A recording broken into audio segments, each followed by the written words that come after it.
welcome back, my lovely beans, to a wonderful day and a wonderful CITRINE guide. With the update on Wednesday, with the Isleweaver update, we now got a new CITRINE augment and we got a deluxe skin. So that is, in my opinion, the perfect point to show you the glorious playstyle of CITRINE. She's great. She has a lot of options because her 3 goes directly into the playstyle of status and her 4 goes into a lot of crit. So that's your 2 options.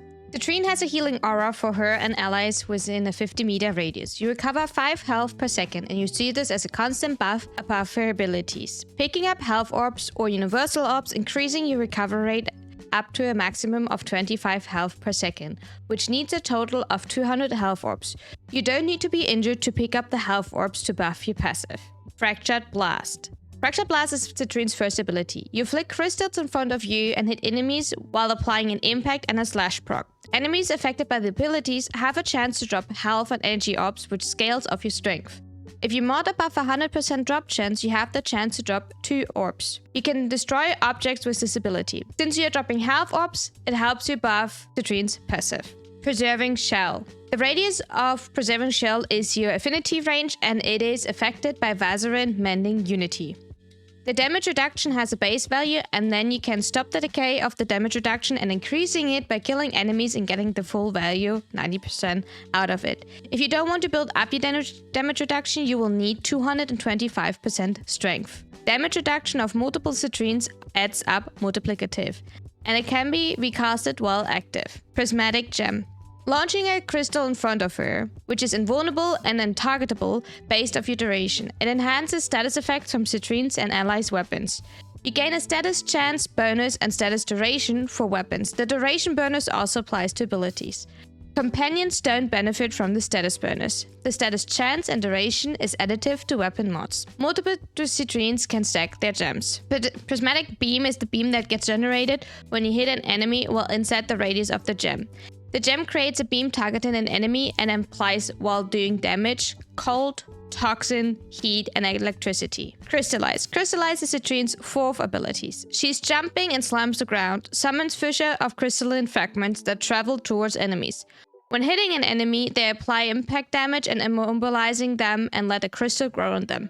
Hitting that crystal with your weapon increases your crit chance to 300%. Hit scan weapons get also a crit damage bonus multiplier of 2. Casting ability while looking up to the ceiling or the ground make the effect radius bigger. The argument for the 3rd ability is called Prismatic Companion. The Prismatic Gem now sticks to your free moving companion and gives you also a 50% gem duration. If you're using Duplex Bond, your copied companion doesn't have a Prismatic Gem. When the pad goes down, it still sticks to your pad as long till your pad is recovering or the duration runs out. And with devolution, if you're, for example, using a Vulpifiler, the copy with the crystal stays underground and the lava is still above you. The argument for the 4th ability is called Recrystallize. Enemies killed by the crystalline grove stagger and spread the crystals to enemies within a 60 meter. This, by the way, scales off range. For the first build, it is an Omamoro build. I was testing this as a melee setup for Void Cascade. We are using in total corrosive projection because less armor means more damage.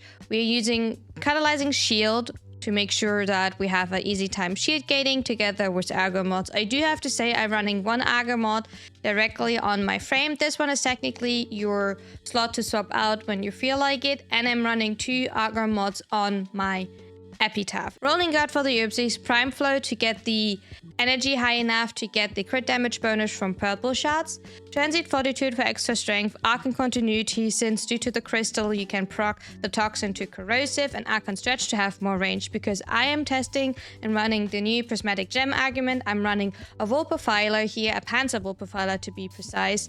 I'm running the Vulpifiler with Rival Quilts and Electric Claws. The Electric Claws helps you to trigger Arcane Stretch, and the Rival Quilts gives you Rival because currently in this setup I don't have Rival. If you want to, you can mod Rival on your epitaph, for example.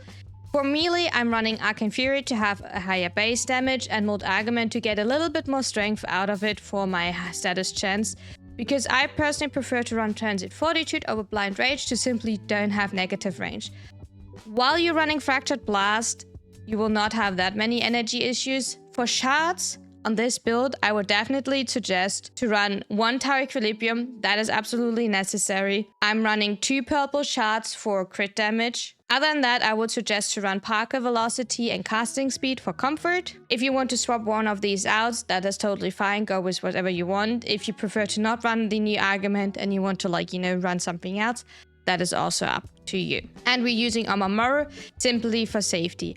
I would suggest to run something with, for example, like Falcor. I prefer Falcor simply because you don't have to run directly up to the enemies. And as a little trick, if you use anything that triggers heavy attacks, I would suggest to run Karnas Stinger on your epitaph, since when you kill an enemy with heavy attacks, you grants status immunity for 2 seconds. This can be especially helpful for slash procs or heat procs on you. If you prefer to not run a pure melee setup, which is totally understandable, I would suggest to run a secondary setup. Why secondary over, primary? Simply because of secondary fortifier. I like to have multiple layers of protection. Overguard forwards towards level cap is always comfortable. One of the best, fitting weapons will definitely be Tool Toxicist. Once again, corrosive projection, less armor, more damage. Rolling guard for the oopsies. I personally run in this setup Recrystallize. Simply when you hit enemies that are affected by the crystal, like Citrine's 4, you're getting extra crit rate. Recrystallize will help to spread it. Pretty simple. Prime Flow for the energy. Catalyzing Shield for the shield gating. Keep in mind, Argo mods on your secondary. In this case, you would run 2 Argo mods and not start Karna Stinger. Equilibrium, definitely run please a full maxed Equilibrium here. Arcane Stretch. Once again, your pet can trigger this as well, besides your, Crystal, Transit Fortitude, and Arcane Continuity. For Subsume, I would definitely Subsume over the 2. Why over the 2? Damage reduction is nice early game. Damage reduction will fall off towards level cap, and the other abilities have a bigger use of you. You can run Nourish to have a better energy economy, and also to make sure that you have Viral. You can run Raw if you want to have the extra damage. If you want to stick with Amamoru for safety, definitely choose Amamoru. If you feel like any other Subsume, feel free to do so.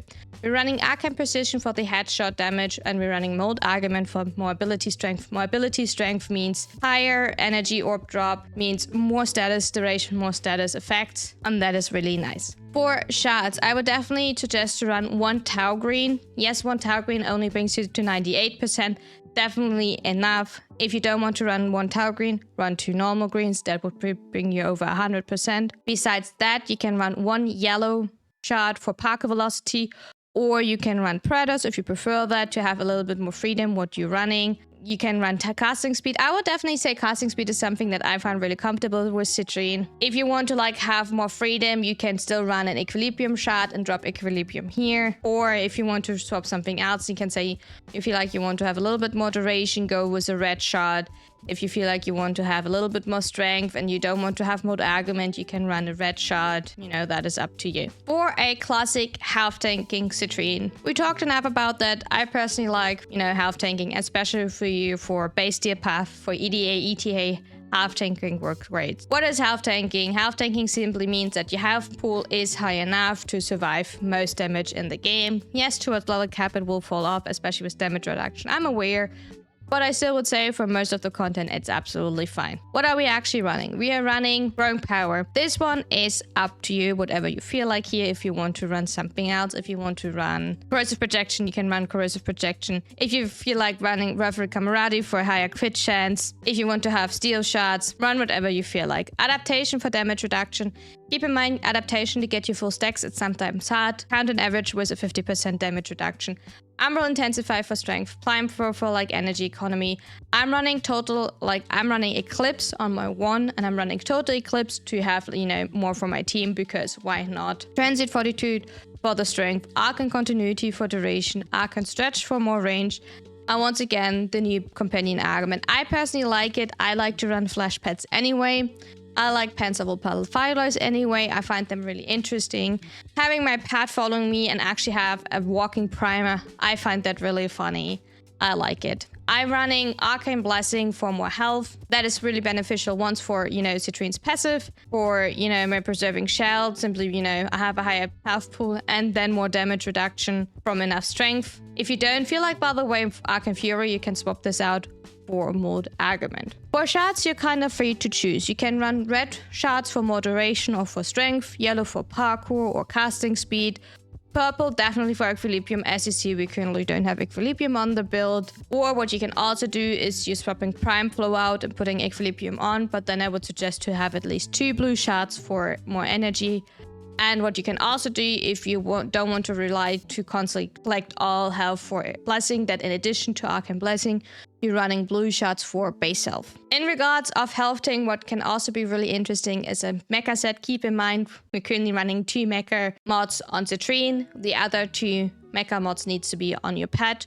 1 on the pet, 1 on the claws, just so you're aware and you don't forget it. We're running adaptation for damage reduction. We're getting armor from, the mecha. We're running Umbra Intensify, Prime Flow. Once again, Prismatic Companion, because I like the new argument, as I said. Also, we're running Mecha. We already have, a Flash Pet with us. Arcane Stretch, Continuity. I just want to, show you don't have to run Arcane Continuity. You can run Prime Continuity, because as you see, you will save a tiny bit of capacity. Some people might don't want to invest fully into Citrine, which is, by the way, absolutely okay. You don't always have to go full out. And I'm indeed running Blind Rage. Why do I am running Blind Rage? Because I do have a lot of duration on my Raw. And I do have a lot of duration on my Prismatic Gem, simply because of the extra duration and the added duration from the Augment, right? So I don't have to cast as much, especially since I don't rely on Crystallize. I'm building precisely around Prismatic Gem. Preserving Shell has a 40-second duration.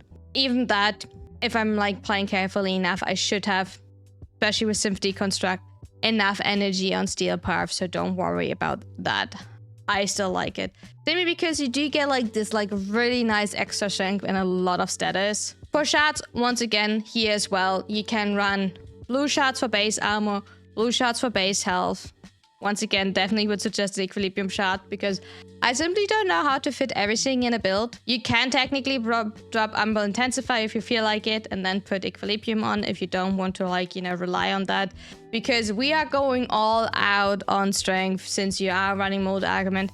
Instead of Mold Augment, if you don't want to drop Umbra Intensify and you don't want to rely on an Equilibrium shard, you can run Energize.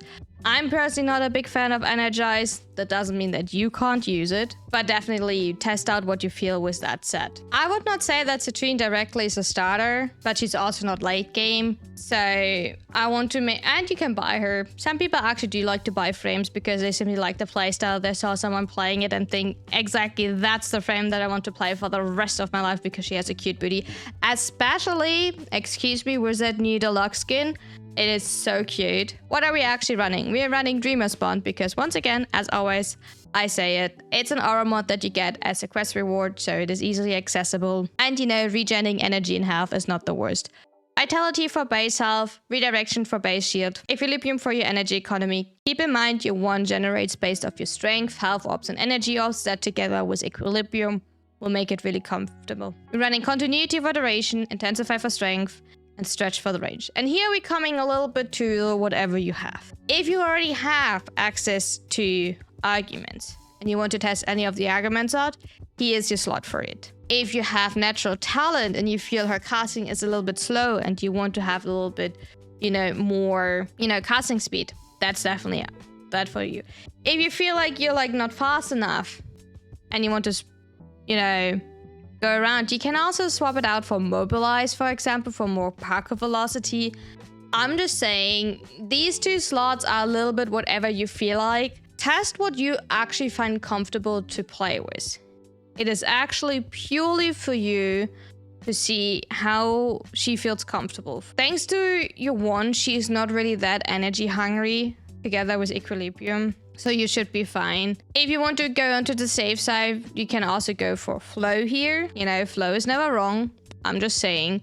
I just want to tell you, maybe try to get a little bit out of your safe zone and test around a little bit. See what you feel like. In regard for weapons, since people I know will most likely, ask for that.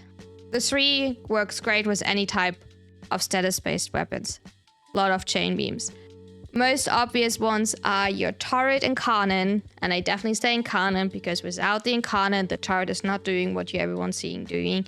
And the Glaxian, Pentaglaxian. Great weapons, doing a lot of funny things. For your 4, it gives you a lot of crit, which literally helps you to make weapons crit that usually don't crit. aka Kuva, Tenet, CITRINE, and the Spiratrix. The Spiratrix had an argument. When the Coda version came out, I was a little bit like, about it, because that argument was not freely available. This update for the last Nightwave, it is now available, so maybe go check out the Spiratrix, the Coda Spiratrix once again. With CITRINE, you know, great option with her 4, maybe test it, go for it.